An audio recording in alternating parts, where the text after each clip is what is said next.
देखिए बच्चों, आगे मैं आपको समझा रही हूँ। लगा कहने आगंतुक व्यक्ति, मिटाता उत्कंठा से विशेष, दे रहा हो कोकिल सानंद, सुमन को ज्यों मधुमेह संदेश। प्रस्तुत पंक्तियों में के माध्यम से मनु के पूछने पर श्रद्धा उन्हें अपने बारे में जानकारी देती है। अपना परिचय देकर श्रद्धा मनु के बताती है वे किस प्रकार यहाँ इस स्थान पर पहुंची है। ठीक है, श्रद्धा को देखकर मनु के मन में यह जानने की आकांक्षा उत्पन्न होती है। लगा कहने आगंतुक व्यक्ति, मिटाता उत्कंठा से विशेष होती है कि आखिर यह कौन है। मनु की आकांक्षा को शांत करती हुई श्रद्धा नाम की वह आगंतुक मीठी वाणी में अपना परिचय देती है। उस समय अमृतवश दे रहा हो कोकिल सानंद, सुमन को ज्यों मधुमेह संदेश। उस समय अमृत रस टपकाती हुई उसकी आवाज़ ऐसी प्रतीत होती है जैसे कोयल अति प्रसन्नता के साथ अपनी सुमधुर ध्वनि में पुष्पों को ऋतुराज अर्थात बसंत के आने की सूचना दे रही हो। आगे देखिए, भराता मन में नव उत्साह, सीख लो ललित कला का ज्ञान। श्रद्धा मनु से कहती है कि मैं अपने पिता की अत्यंत प्यारी संतान हूँ। मेरा मन नवीन उत्साह से परिपूर्ण था। मेरी इच्छा थी कि मैं ललित कलाएं सीखूं। इधर रह गंधर्वों के देश, पिता की हूँ प्यारी संतान। इसी उद्देश्य से इन दिनों में गंधर्व देश में निवास कर रही हूँ। दृष्टि जब जाती हिमगिरी की ओर, प्रश्न करता मन अधिक अधीर, धरा किए सिकुड़न भयभीत, आह कैसी है क्या है पीर। श्रद्धा कहती है कि मेरी दृष्टि जब हिमालय की ओर जाती थी तब मेरे मन में न जाने कितने ही प्रश्न उठते थे और मैं उनके उत्तर जानने के लिए बेचैन हो उठती थी। इतने विस्तृत क्षेत्र में फैली हुई धरती की सिकुड़न क्या है, किस रूप में है, इस पर्वत की श्रृंखला वास्तव में क्या है, इसकी आह कैसी है, इसकी पीड़ा कितनी गहरी है, वास्तव में ये जानने के लिए मैं यहाँ आई हूँ। बड़ा मन और चले ये पैर, शैलमालाओं का श्रृंगार, आँख की भूख मिटी यह देख, आह कितना सुंदर संभार। श्रद्धा कहती है कि श्रद्धा कह रही है कि दुर्गम स्थलों पर रहने वाले लोगों का जीवन कितना कष्ट में होता है और कितना चुनौतियों से भरा हुआ होता है। ऐसे कितने ही प्रश्न मेरे मन को व्याकुल कर देते थे। श्रद्धा अपनी बात को आगे बढ़ाती हुई कहती है कि इन प्रश्नों का कोई समाधान न मिलने पर मेरा मन हिमालय के दर्शनों को व्याकुल हो उठा और मेरे कदम उस ओर चल पड़े। हिमाच्छिद गगनचुंबी पर्वत चोटियों और चारों ओर फैले ऊंचे ऊंचे हरे भरे वृक्षों के समूह को देखकर मेरी आंखों की भूख शांत हो गई। सचमुच सौंदर्य संपन्नता का कितना अद्भुत दृश्य है यह पर्वत श्रृंखला। ठीक है बच्चों, समझ में आ गया है आपको।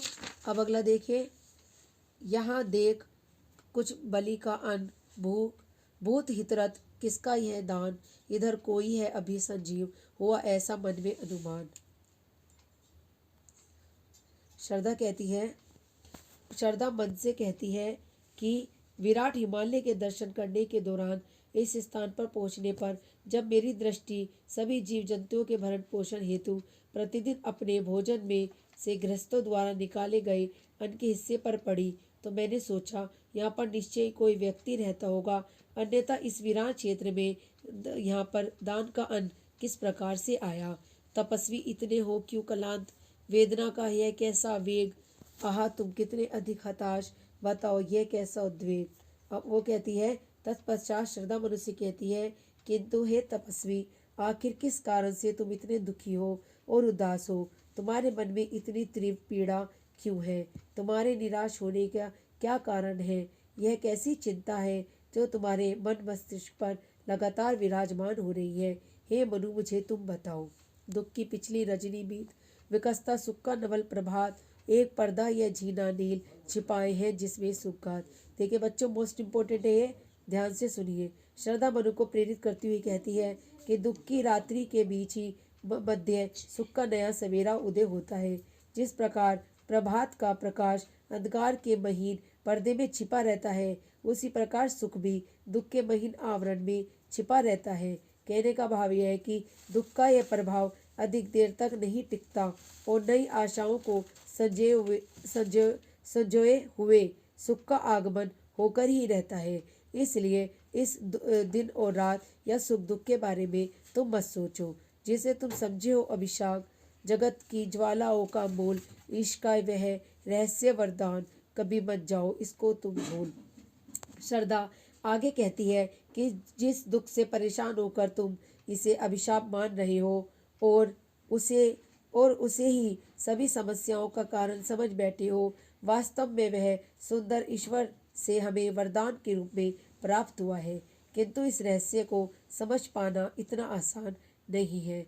इसलिए तुम्हें तुम्हें इस बात को हमेशा याद रखना चाहिए कि दुख रूपी वरदान ही मानव को सुख प्राप्त करने के लिए सदा ही प्रेरित करता है। ठीक है बच्चों, आगे देखिए। लगे कहने मनु सहित विषाद, मधुर मारुत से ये उच्छ्वास, अधिक उत्साह तरंग अबाध, उठाते मानस में से विलास। आगे वो कहते हैं कि श्रद्धा कहती है, श्रद्धा की बातों को सुनकर मनु दुख भरे शब्दों में कहते हैं कि शीतल मंद पवन की तरह सुखद प्रतीत होने वाले तुम्हारे ये उच्छ्वास निश्चय ही आनंद प्रदान करने वाले और मन को सौंदर्य की अनुभूति से परिपूर्ण कर देने वाले हैं। इनके परिणाम स्वरूप मन में निरंतर ही उत्साह की तरंगे हिलोरे ले रही हैं। किंतु इस सच को झुटलाया नहीं जा सकता। किंतु जीवन कितना निरुपाय, लिया है देख नहीं संदेह, निराशा है जिसका परिणाम सफलता का वैकल्पिक है। आगे श्रद्धा कहती है, इसके परिणाम स्वरूप मन में निरंतर ही उत्साह की तरंगे हिलोरे ले रही हैं। किंतु इस सच को भी नहीं झुटलाया जा सकता।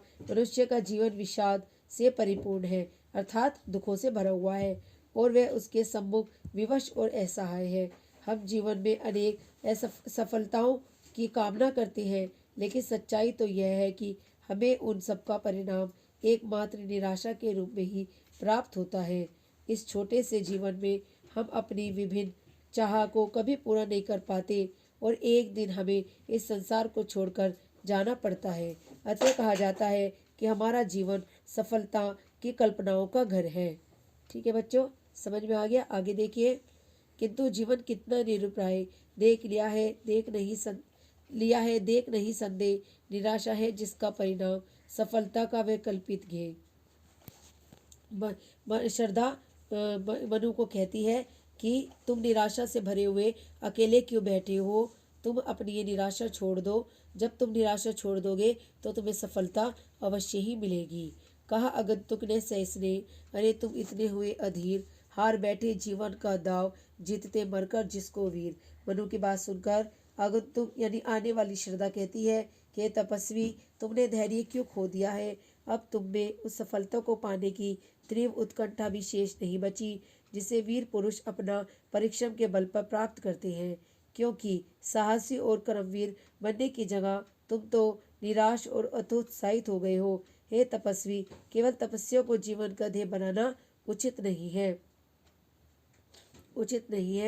ठीक है तुम, क्योंकि बस यही एक जीवन का सत्य नहीं है।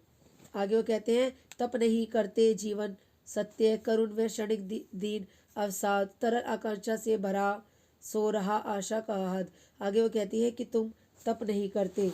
कहने का बात यह, मनु कहती है तपस्वी, तुम अपना धैर्य मत खो, तुम्हें उस सफलता को पाने की उत्कंठा भी नहीं बची, जिसे वीर पुरुष परिश्रम के बल पर प्राप्त करते हैं। क्योंकि साहसी और कर्मवीर बनने की जगह तुम तो निराश हो गए हो। हे तपस्वी, केवल तपस्या को जीवन का ध्येय बनाना कदापि उचित नहीं होगा, क्योंकि बस यही जीवन